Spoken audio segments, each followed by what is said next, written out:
સુરત, વડોદરા અને ચેન્નઈના વેપારીઓ પાસેથી ઇન્ડિયા માટે એપ્લિકેશનના માધ્યમથી copper, electric cable, bearing, MSS pipe અને ફિટિંગ સહિતના મટીરિયલ્સનો કુલ 50,54,847નો માલ ઓર્ડર કરીને ચૂકવણી કર્યા વગર છેતરપિંડી કરવામાં આવી. છેતરપિંડી આચરનાર મુખ્ય આરોપીને વિજય મફતલાલ પંચાલને ઉધના પોલીસે સ્ટાફે ઝડપી પાડી કાયદેસરની કાર્યવાહી હાથ ધરી છે. હ્યુમન ઇન્ટેલિજન્સના આધારે કાર્યવાહી થઈ રહી હતી. આરોપીએ વિટેક નામનું ફોર્મ ખોલી વેપારીઓ સાથે છેતરપિંડી આચરી હતી. તેમના શાગીર્દો ભૂપેન્દ્ર પંચાલ ફરાર છે. આ ગુનાની ધરપકડ માટે ખાસ ટીમની રચના કરવામાં આવી હતી, જેમાં ટેકનિકલ સર્વેલન્સ અને હ્યુમન ઇન્ટેલિજન્સના આધારે કાર્યવાહી થઈ હતી. ક્રાઇમ બ્રાન્ચે કતારગામ વિસ્તારમાં લાખોની ઘરફોડ ચોરીના ગુનામાં સંડોવાયેલા આરોપી મલખાનસિંહ ઉર્ફે રફતારસિંહને 7,17,585,ના મુદ્દામાલ સાથે ઝડપી પાડ્યો. આરોપીએ તેના બે શાગીર્દ સાથે મળીને કતારગામના રણછોડજી પાર્ક સોસાયટીમાં દાગીના અને રોકડ મળી કુલ રૂપિયા 9,87,018ની ચોરી કરી હતી. મળેલા મુદ્દામાલમાં સોનાની મોંઘી દાગીના અને ચાંદીના આભૂષણો સહિત 12 જેટલા મુદ્દામાલનો સમાવેશ થાય છે. મકાનના તાળા તોડી ચોરી આચરનારને ગુનાખોરને પકડી પાડી ક્રાઇમ બ્રાન્ચે કાયદેસરની કાર્યવાહી હાથ ધરી છે.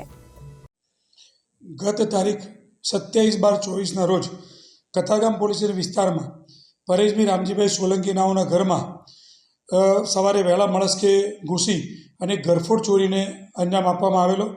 એ જે ફરિયાદી છે એ સવારે આબુ અંબાજી રવાના થયેલા.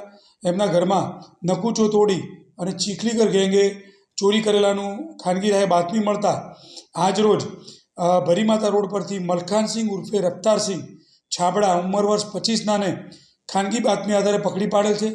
જેની સઘન પૂછપરછ કરતાં એને પોતે કતારગામ વિસ્તારમાં રહેતા પરેશભાઈ સોલંકીના ત્યાં ઘરફોડ ચોરી કરેલાનું કબૂલ કરેલ છે. એ ચોરી કુલ 9,78,000 રૂપિયાની હતી, જે આજરોજ ક્રાઇમ બ્રાન્ચ દ્વારા એમાંથી 7,70,000નો મુદ્દામાલ, જેમાં સોનાની રુદ્રાક્ષની માળા, ચેન, વીંટી, બુટ્ટી વગેરે આજરોજ રિકવર કરવામાં આવેલ છે અને આરોપીને કતારગામ પોલીસ સ્ટેશનને સુપરત કરવામાં આવે છે અને આ ચોરીનો કતારગામ પોલીસ સ્ટેશનનો ગુનો ડિટેક્ટ કરવામાં આવેલ છે. એમાં ટોટલ 3 આરોપીઓ સંડોવાયેલા હતા. અત્યારે મુખ્ય આરોપી જેની પાસેથી મુદ્દામાલ મળ્યો છે એ પકડી પાડવામાં આવેલ છે અને 2 આરોપી હજુ પકડવાના બાકી છે. આરોપીનું બેકગ્રાઉન્ડ એ આરોપીના વિરુદ્ધમાં એક ગુનો દાખલ થયેલો છે અને આ પોતે ચીખલીગર ગેંગના છે, જે ચાવી બનાવવાનું કામ કરે છે, મજૂરી કામ, અને એની આડમાં આ લોકો આ રીતે ચોરી પણ કરતા હોય છે. ચીખલીગર ગેંગનું કામ જ આ છે. એ મોહલ્લામાં રેકી કરી જે ઘર બંધ દેખાય એમાં ચોરીને અંજામ આપતા હોય છે. Bureau report, Janadesh news, Surat.